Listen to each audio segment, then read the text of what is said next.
Hello student, स्वागत है आपका। रिवीजन की अगली कड़ी में आज हम देखेंगे विलियम वर्ड्सवर्थ की इम्पोर्टेंट लाइंस, लगभग उनकी हर पोएम को कवर करते हुए, जो कि एग्जाम में पूछी गई है फ्रीक्वेंटली और पूछे जाने की प्रोबेबिलिटी बनी रहती है। तो first question on your screen is, whom does Wordsworth address in Tintern एबे? टिंटन एबी जो कि उनकी काफी फेमस पोएम है, उसमें एक लिसनर होता है जिसमें वो अपनी भावनाओं को व्यक्त कर रहे हैं। तो कौन है वो? ऑप्शन आपके पास Coleridge, Dorothy Wordsworth, Mary Hutchinson and Lucy. तो correct option is Dorothy Wordsworth, जो कि इनकी बहन होती हैं, सिस्टर। आपको पता होगा अगर आपने उनकी बायोग्राफी पढ़ी है। अपनी सिस्टर के साथ वो 5 साल के बाद जाते हैं वहां टिंटन एबी पर, और अपनी सारी फीलिंग्स को उससे ही वो बयां कर रहे होते हैं कि this is so beautiful place to visit. What do these lines symbolize? These forms of beauty have not been to me as is a landscape to a blind man's eye. Same इसी poem से ली गई हैं, Tintern Abbey से ही। Nature is temporary, nature has a lasting impact, blindness is literal, art is useless. तो correct option is B, nature has a lasting impact. William Wordsworth के हिसाब से नेचर का जो इम्पैक्ट है वो बहुत लास्टिंग था, क्योंकि 4-5 साल के गैप के बाद भी जब वो घूमने जाते हैं टिंटन एबी पर, तो उनको अपनी पुरानी यात्रा के साथ साथ बाकी और जो जहां जहां घूम के आए हैं नेचर की लैब में, वो सब याद आता रहता है। He values it highly. Which critic has said that Tintern Abbey embodies spots of time? Hazlitt, Coleridge, Arnold and Abrams. तो ये कहा गया है कॉलरिज के द्वारा। कॉलरिज ने कहा है कि स्पॉट्स ऑफ टाइम जो फ्रेज उनका दिया गया था वर्ड्सवर्थ के द्वारा, वो कॉलरिज ने पहचाना।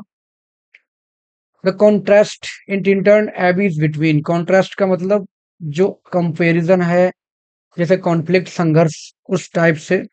पास्ट जॉय वर्सेस प्रेजेंट काम reflection, city versus village, faith versus scepticism, love versus hatred.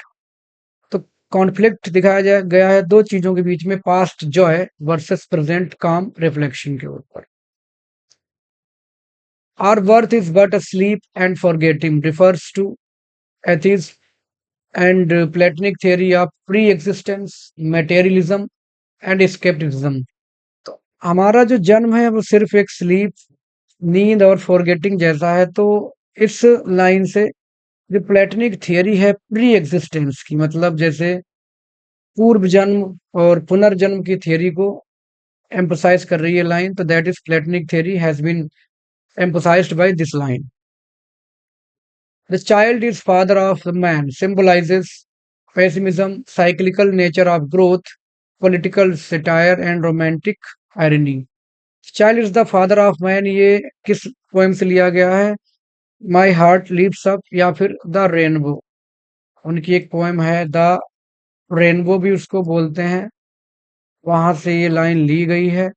Child is the father of man, cyclical nature of growth के बारे में ये बात कर रही है ये पंक्ति, क्योंकि बच्चा ही बड़े होकर के पिता का रोल प्ले करता है, पिता बनता है, शादी करता है, फैमिली आती है, उसके बाद उसके जो बच्चे होते हैं वो कभी जा करके फैमिली में फादर बनते हैं। तो ओवरऑल जो साइक्लिकल नेचर है ऑफ लाइफ का, उसको दर्शाया गया है।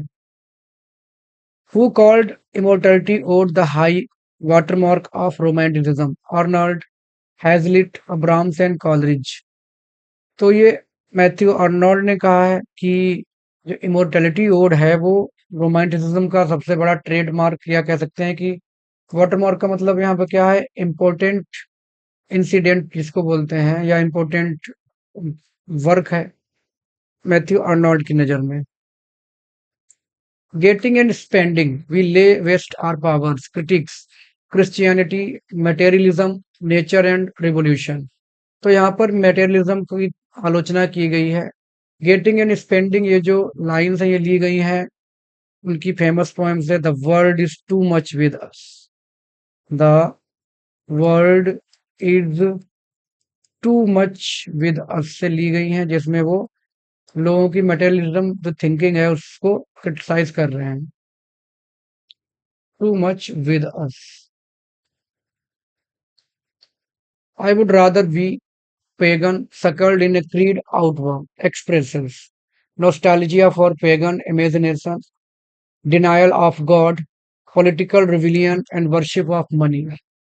तो जो नोस्टैल्जिया है, पैगन का मतलब क्या होता है? The person who worships nature, एक ऐसा व्यक्ति जो कुदरत की पूजा करता हो, कुदरती ऑब्जेक्ट्स जैसे पेड़ पौधे नदी पहाड़ इन सब की। तो वो उस नॉस्टैल्जिया मतलब एक जो पास्ट के प्रति जो सेंस रहती है, एक लॉन्गिंग रहती है, कह सकते हैं इच्छा, उसको व्यक्त करती है ये line, longing for past. Who described Wordsworth as a worshipper of nature? Hazlitt, Arnold, Coleridge and Abrams. William Hazlitt ने ये बात कही है, worshipper of nature. Worshipper of nature, अगर पूछा जाए पोएट ऑफ नेचर किसने कहा है? सिंपल, ये तो वर्शिपर ऑफ नेचर की बात हो गई है। अगर पोएट ऑफ नेचर की बात की जाए तो ये कहा गया है मैथ्यू आर्नोल्ड के द्वारा। मैथ्यू आर्नोल्ड ने उनको पोएट ऑफ नेचर कहा है और हैजलिट ने कहा है वर्शिपर ऑफ नेचर। थोड़ा सा डिफरेंस है, याद रखिएगा। Which sonnet form has been used by Wordsworth most? किस सोनेट फॉर्म को इन्होंने इस्तेमाल किया है? Petrarchan, Shakespearean, Spenserian, terza rima. तो पेट्रार्कन सोनेट को इन्होंने इस्तेमाल किया जिसकी राइमिंग स्कीम होती है A B V A V V A C D E and C D E. और जो शेक्सपियरियन होती है इसकी A B C D E F G G. तो पेट्रार्कन सोनेट फॉर्म को इस्तेमाल किया है विलियम वर्ड्सवर्थ ने। Which literary device has been used in the given lines? I wander lonely as a cloud. कहीं नहीं जाना आपको, बस एज को पकड़ लेना है। एज, लाइक, सो, जहां भी हो वहां पर आप आंख बंद करके सिमली को चुन लीजिए। Simile is the figure of speech used in this line. A poet could not but be gay in such jocund company. तो किसकी कंपनी की बात की गई यहाँ पे? डैफोडिल्स की कंपनी की बात की गई, क्योंकि ये लाइन जो है वो डैफोडिल्स पोएम से ली गई है। What does the sight of daffodils give to the poet? Daffodils जो पोएम है उसमें उन डैफोडिल्स को देखने के बाद किस प्रकार की थिंकिंग वर्ड्सवर्थ के मन में आती है? Wealth, spiritual joy, political inspiration या रिलीजियस फियर। तो स्पिरिचुअल जॉय की बात वो करते हैं। He forgets himself and he gets lost in spirituality. Who said daffodils transforms simple experience into spiritual vision?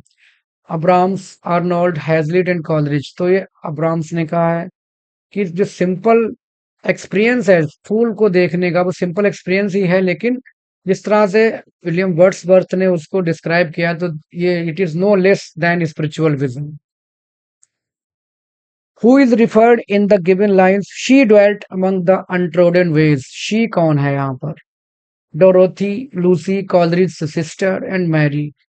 तो ये लूसी पोएम से लिया गया है, तो लूसी के बारे में बात की गई है। What does Lucy represent? Wealth, simplicity and innocence of nature, satire and romantic irony. Simplicity and innocence of nature Lucy के द्वारा रिप्रेजेंट की जाती है। Who praised Lucy poems as poetry of the common place? Arnold, Hazlitt, Abrams and Coleridge. Matthew Arnold ने कहा है कि poetry of common place बहुत ज्यादा पॉपुलर पोएट्री है, ये मैथ्यू आर्नोल्ड ने कहा।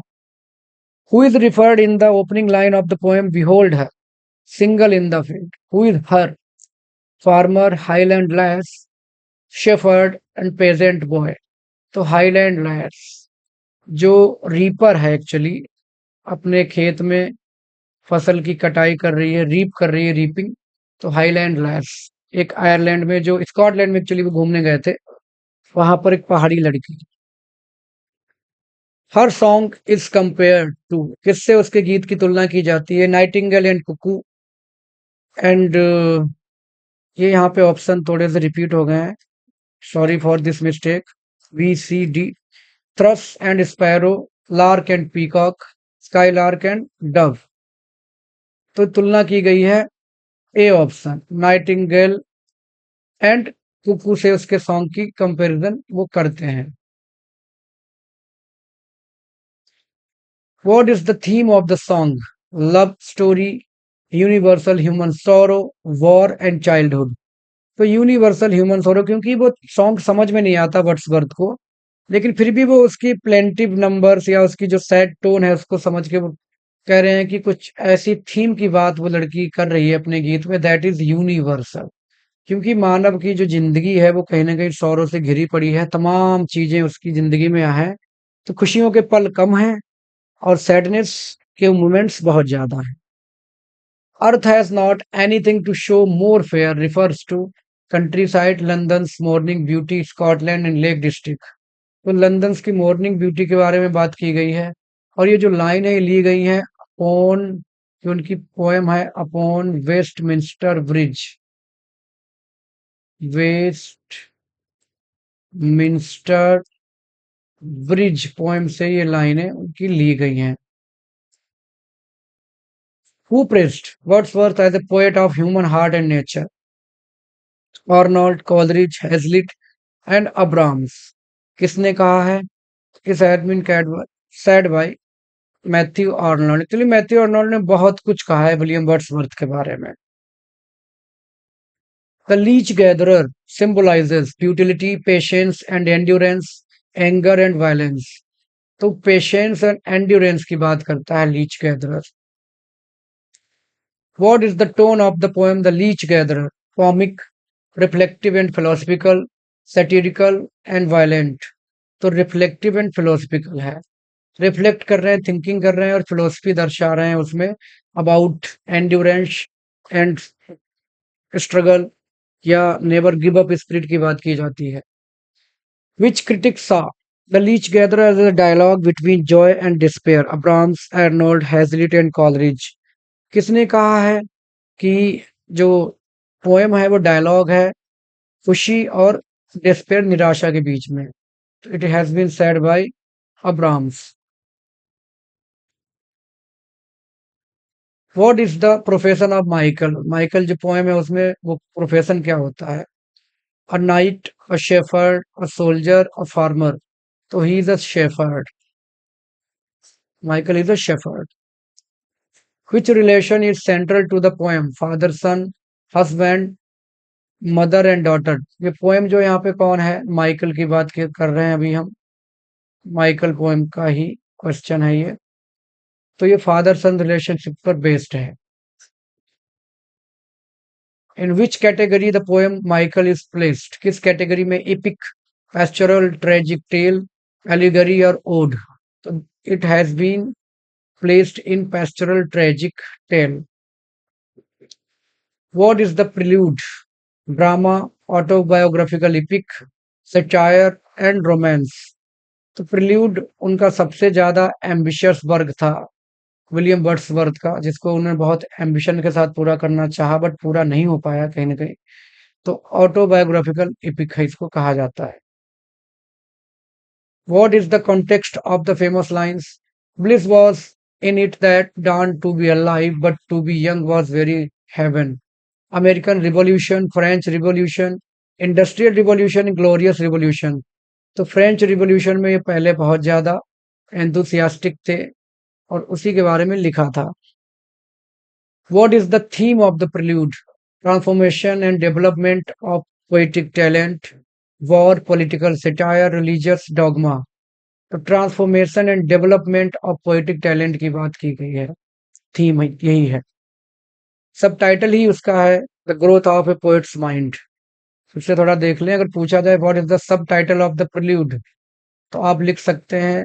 ऑप्शन तो रहते ही हैं, लिखने की जरूरत नहीं पड़ेगी। Growth of a poets mind. Growth of a poets mind का सब टाइटल है द प्रिल्यूड का।